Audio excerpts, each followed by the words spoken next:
31 साल पहले हुए कोलकाता में भूकंप पर ममता बनर्जी ने कसम खाई थी, अस्त किया था वामपंथ का सूरज। अब खुद सवालों में कैसे हो गई हैं वो यहाँ पर बिल्कुल चुप। चलिए जानेंगे खबर विस्तार से। तब तक आप हमारे चैनल टीसी न्यूज चैनल को लाइक एंड सब्सक्राइब करना ना भूलें।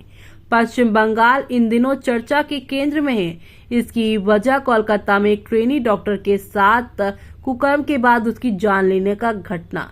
पूरे देश में इस हैवानियत के खिलाफ गुस्सा है, लेकिन सड़कों पर है सवाल ममता बनर्जी की सरकार पर उठ रहे हैं। 11 दिनों से जारी इस हंगामे और पूरे घटनाक्रम पर सीएम ममता बनर्जी घिरी रही हैं। मामले की जांच सीबीआई के हाथों में है। इस केस से जुड़े अभी कई अनसुलझे सवाल हैं, लेकिन इस घटना ने 31 साल पुरानी एक और घटना यादें ताजा कर दी है। ये इस कहानी इसलिए खास और मौजू है क्योंकि ये घटना भी कुछ ऐसी ही थी जिसके किरदार में भी ममता बनर्जी थी, और तब भी सवाल सरकार पर ही उठे थे। साल 1993 के शुरुआती दिनों की बात है, जब सूबे में ज्योति बासु की सरकार थी और वामपंथ का दबदबा था।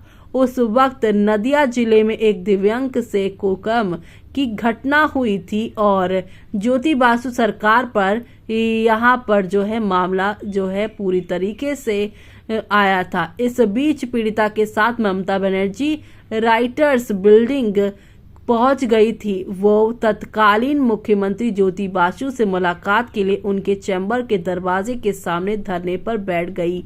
ममता का आरोप था कि राजनीतिक संबंधों की वजह से ही दोषियों को गिरफ्तार नहीं किया जा रहा है, लेकिन बासु ने उनसे मुलाकात नहीं की। बासु के आने का समय होने पर जब लाख मान मनोबल के बावजूद ममता वहां से टस से मस होने को राजी नहीं हुई, तब उनको और पीड़िता को महिला पुलिसकर्मियों ने घसीटते हुए सीढ़ियों से नीचे उतारा और पुलिस मुख्यालय लाल बाजार ले गए। इस दौरान ममता के कपड़े तक फट गए थे। तो वहीं बताते हैं कि इस घटना के बाद ममता ने कसम खाई थी कि वो मुख्यमंत्री बनकर ही इस इमारत में दोबारा कदम रखेंगी। आखिरकार 20 मई 2011 को करीब 18 साल बाद उन्होंने मुख्यमंत्री के तौर पर ही इस ऐतिहासिक लाल इमारत में दोबारा कदम रखा था। ममता ने इन 18 सालों में वामपंथ सरकार के खिलाफ इतने धरने किए जिसने वामपंथ सरकार की नींव हिलाकर रख दी।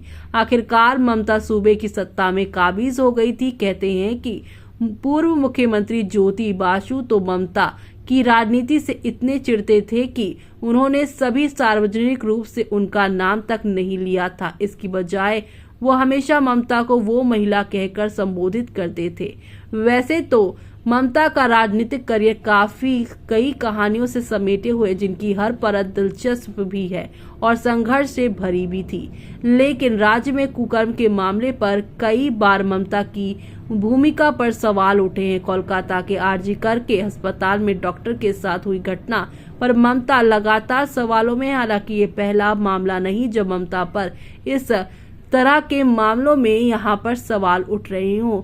हंस खाली मामले को कैसे भुलाया जा सकता है, जब ममता ने भूकंप की घटना को अफेयर कहकर खारिज कर दिया था। ऐसे ही कामुदनी में हुए एक घटना पर प्रदर्शन कर रहे लोगों को उन्होंने मकबा समर्थन बता दिया था। ममता बनर्जी की गलतियों की डायरी में भूकंप सबसे ऊपर है।